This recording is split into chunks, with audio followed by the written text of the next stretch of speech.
जंग पर ट्रंप के ताजा बयान ने दुनिया भर के बाजारों में सुनामी ला दी। सबसे पहले कच्चे तेल का भाव $106 प्रति बैरल पार पहुंच गया। 3,000 और चांदी में 13,000 रुपए की गिरावट आई है। अब देखिए जरा, ट्रंप आए दुनिया के सामने, कभी भी आते हैं, कुछ भी बोलते हैं, लेकिन उसका नुकसान दुनिया पर होता है। नुकसान यह हो रहा है कि लाखों करोड़ रुपए स्वाहा हो गए उनके दो शब्द बोलते ही। क्या हुआ? ट्रंप के ऐलान से 25 मिनट में 550 अरब स्वाहा हो गया। ईरान जंग पर ट्रंप के ताजा बयान ने दुनिया भर के बाजारों में सुनामी ला दी। सबसे पहले कच्चे तेल का भाव $106 प्रति बैरल पार पहुंच गया। फिर तो 25 मिनट के अंदर निवेशकों और मार्केट में डर का ऐसा माहौल बना कि दुनिया भर में $550 अरब यानी करीब 46 लाख करोड़ रुपए स्वाहा हो गया। जैसे भारत में देखिए क्या हुआ। जंग बढ़ने के डर से भारत का शेयर बाजार खुलते ही धड़ाम हो गया।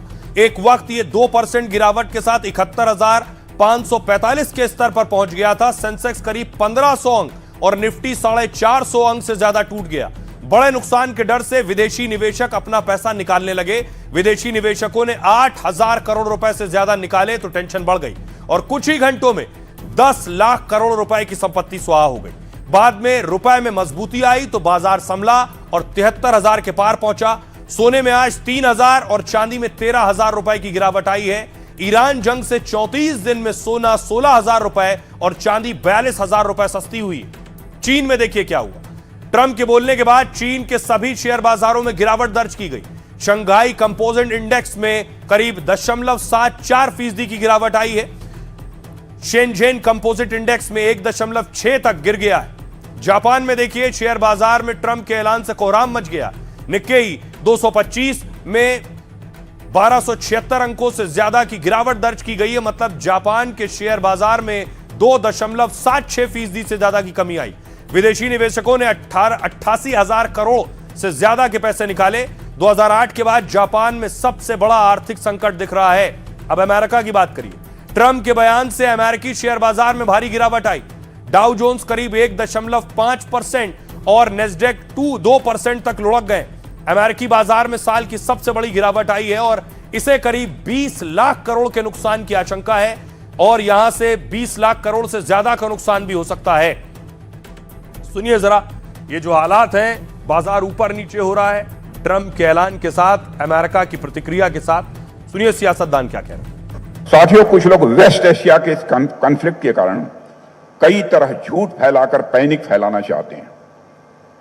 न तो देश में पेट्रोल डीजल की कमी है, न तो कुकिंग गैस सिलेंडर की कमी है और भारत इस किसी भी एनर्जी क्राइसिस से निपटने के लिए पूरी तरह से तैयार है। हमारी नेवी स्ट्रेट ऑफ हार्मुज से भारतीय टैंकरों को सुरक्षित तरीके से निकाल रही है। जो एसेंशियल सप्लाईज हैं, फ्यूल सप्लाईज हैं, इन चीजों की कमी नहीं है।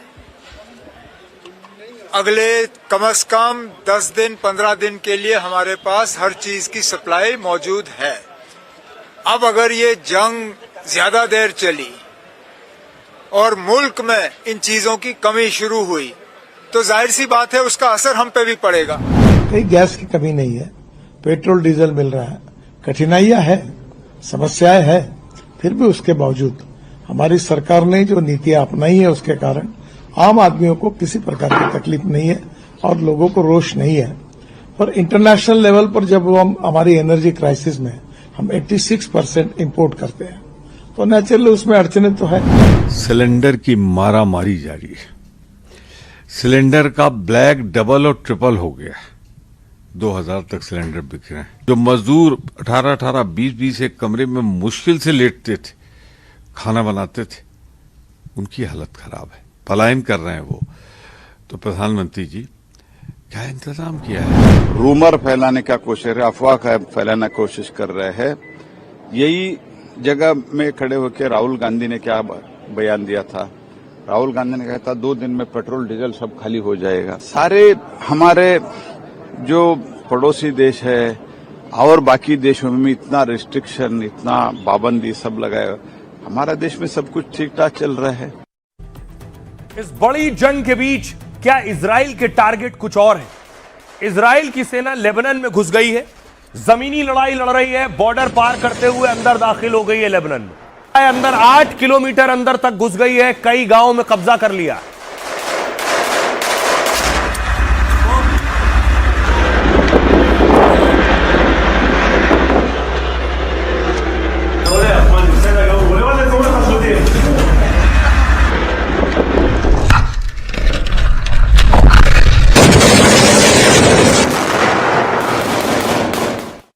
एक तरफ सेना अंदर दाखिल हो रही है, दूसरी तरफ आसमानी हमले हो रहे हैं, यानी इजराइल अटैक कर रहा है मिसाइल से और फाइटर के जरिए अटैक, जिससे ग्राउंड साफ किया जा सके सेना के आगे बढ़ने के लिए।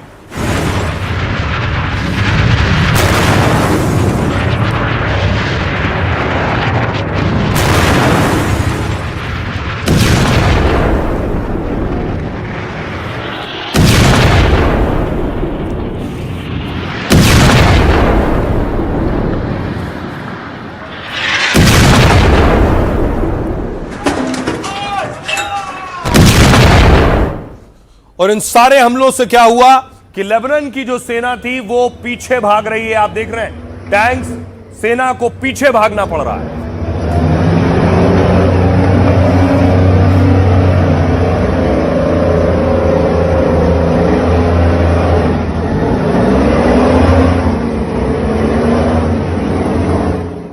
इजराइल पर यह आरोप लगते हैं कि वो कब्जे के जरिए अपनी सीमा की सरहद बढ़ा रहा है और इजराइल को बड़ा करना चाहता है, ये दावा करते हैं। और एक बाकायदा नक्शा जिसमें ग्रेटर इजराइल का जिक्र है। ग्रेटर इजराइल में देखिए, ये इजराइल आप देख रहे हैं, ये इजराइल बीच का हिस्सा है और उसके बाद जहां से ये लाल हिस्सा आगे बढ़ता जा रहा है ये ग्रेटर इजराइल है। इसे फिर से प्ले कीजिए जरा और देखिए इजराइल का हिस्सा आप देख रहे हैं और कैसे ये इजराइल आगे बढ़ रहा है और जहां जहां तक लाल रंग जा रहा है ग्रेटर इजराइल का मकसद ये, उसमें देखिए पूरा लेबनान भी समाया है, सीरिया का हिस्सा भी है, जॉर्डन भी है, इराक भी है। दावा किया जाता है ग्रेटर इजराइल में सऊदी अरब का हिस्सा भी है। ये दो नदी देख रहे हैं आप, ये है यूफ्रेटस नदी और इधर दूसरी तरफ है नील नदी।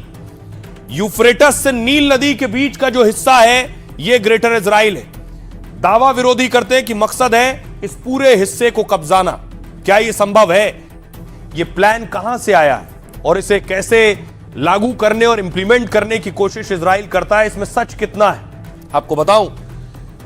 यह है greater Israel plan. Greater Israel यानी यहूदियों का एक ऐसा बड़ा देश जो इजराइल और उसके आसपास के देशों से मिलकर बना हो, जो मिस्र में नील नदी से इराक में यूफ्रेटस नदी तक फैला हो और जिसमें फिलिस्तीन, लेबनान और जॉर्डन के साथ साथ सीरिया, इराक, मिस्र और सऊदी अरब के बड़े हिस्से शामिल हो। यही ग्रेटर इजराइल प्रोजेक्ट नेतन्याहू का भी सपना है। इसलिए नेतन्याहू इस प्रोजेक्ट को आगे बढ़ाना चाहते हैं। कहा यह जा रहा है नेतन्याहू ने लेबनान से इस पर काम तेज कर दिया है। जब ईरान और अमेरिका इजराइल की जंग चल रही और उसी दौरान इजराइल लेबनान में हिजबुल्लाह पर हमले कर रहा है। दावा है कि इजराइल की सेना लेबनान के अंदर घुसती जा रही है। रिपोर्ट्स के मुताबिक इजरायली सेना लेबनान में 8 किलोमीटर तक अंदर घुस गई। इतना ही नहीं, नेतन्याहू की सेना ने कई गांवों पर भी कब्जा कर लिया है, जिसकी वजह से वहां रहने वाले कई लेबनानी पलायन कर गए। जिन इलाकों पर इजरायली कब्जा हुआ है फौज का, कहा जा रहा है वहां एक बफर जोन बनाएगी इजरायली सेना, यानी लेबनान में घुसकर उन्हीं की धरती से इजराइल की सेना जंग लड़ेगी। पहले ही सिनाई, वेस्ट बैंक, गाजा के कई इलाकों पर कब्जा कर चुकी है। अब लेबनान की धरती कब्जा कर इजराइल वो पूरा प्रोजेक्ट कर रही है, जिसका जिक्र हिब्रू बाइबल में यहूदियों की भूमि के नाम से है। 19वीं सदी में यहूदी विद्वान थियोडोर हर्जल ने इस विचार को रखा था। 1967 के बाद से इजराइल में ग्रेटर इजराइल प्रोजेक्ट खूब लोकप्रिय है। लंबे वक्त से इजराइल में यही धारणा है और क्योंकि इजरायली इसे बाइबल के अनुसार मानते हैं। अब आपको बताऊं, इजराइल न सिर्फ लेबनान, इसी तरह गाजा में भी अटैक हुए। एक तस्वीर और आज वायरल है, तस्वीर देख रहे हैं गाजा की, एक शख्स जा रहा है, उस पर इजराइल ने अटैक किया।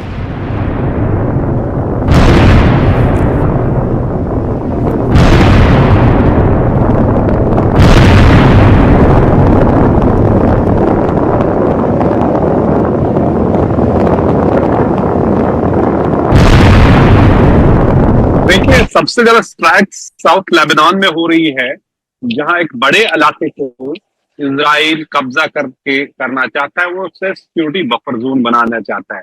मैं भी साउथ लेबनान में हूँ, तायर में हूँ, जिसके बिल्कुल उस इलाके को पूरा कब्जा करना चाहता है और काफी एडवांसेस पहले ही इजराइल ने की है और घमासान की लड़ाई दोनों तरफ से चल रही है।